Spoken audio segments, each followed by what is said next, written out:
On a cold December morning, a young homeless woman named Arya sat quietly on the stone steps of an old church, hugging her thin jacket tighter around her shivering body.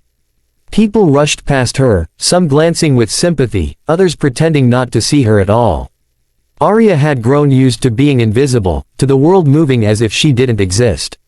She had spent the last 3 nights sleeping outside, too afraid to go to shelters after her belongings were once stolen there. Today felt no different, until a little girl in a bright red coat stopped in front of her, her small boots squeaking on the frosty ground. The girl stared at Arya with wide, innocent eyes full of curiosity rather than fear. Arya offered a weak smile, trying not to make the child uncomfortable, but the girl didn't move.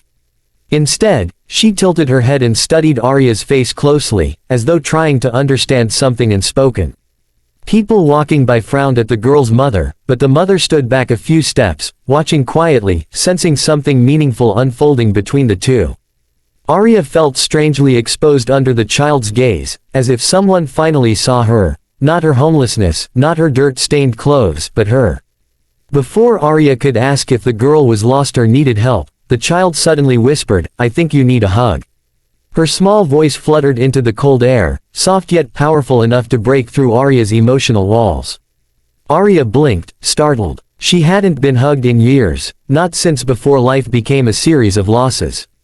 The girl didn't wait for permission, she stepped forward and wrapped her tiny arms around Arya's shoulders. Arya froze at first, overwhelmed by the unexpected warmth, then slowly lifted her trembling hands to gently return the hug. The moment was brief but deep, like a fragile spark in darkness.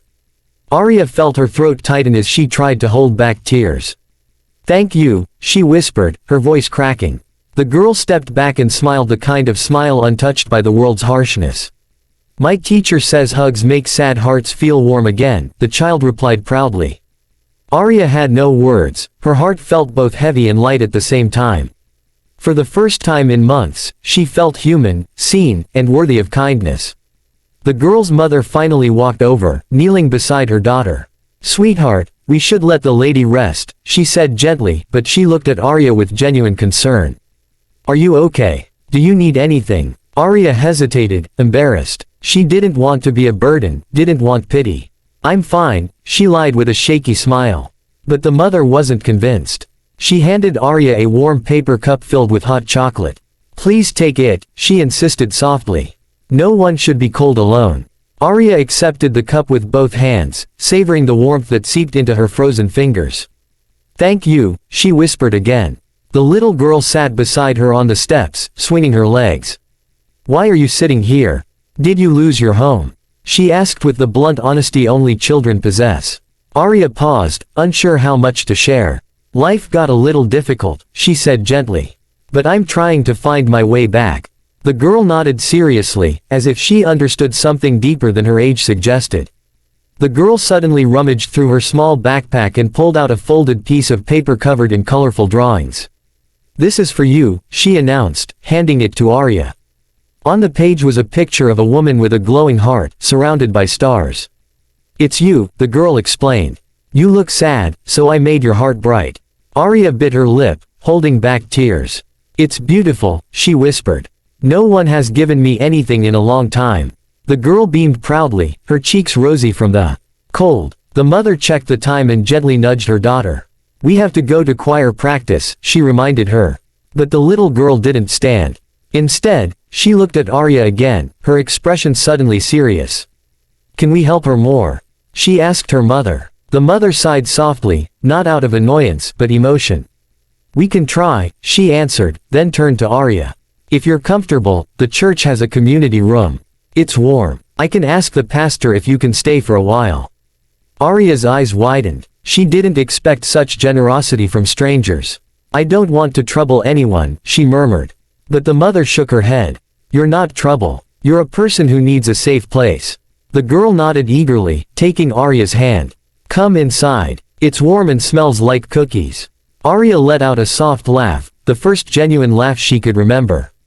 She slowly rose to her feet, using the steps for balance, the girl still holding her hand tightly as if afraid Arya might disappear.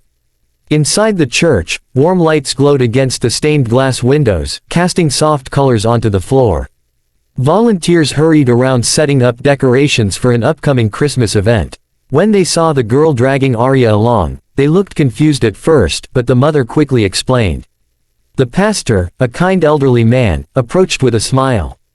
"Of course she can stay," he said. "Everyone deserves warmth." He led Arya to a small room with blankets, food, and a place to rest. Arya felt overwhelmed by the sudden kindness filling her world.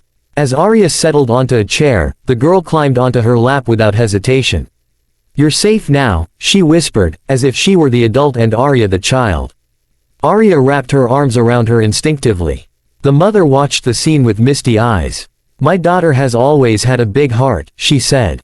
"Sometimes she sees things adults overlook." Arya brushed a strand of hair from the girl's forehead and whispered, "Thank you for seeing me." The girl leaned into her, resting her head on Arya's chest. The pastor returned with a small care package, fresh clothes, toiletries, and a warm blanket. "This is yours," he said kindly. Arya accepted it with trembling hands. "Why are you helping me so much?" she asked, her voice barely above a whisper. The pastor smiled. "Because someone once helped me when I thought no one cared. Kindness should continue its journey." The words struck something deep in Arya's heart. She realized that maybe, just maybe, she could start again, because strangers believed she deserved a chance. As the mother and daughter prepared to leave for choir practice, the girl hugged Arya tightly once more. "Promise me you'll stay warm," she said firmly. Arya smiled and cupped the girl's cheeks.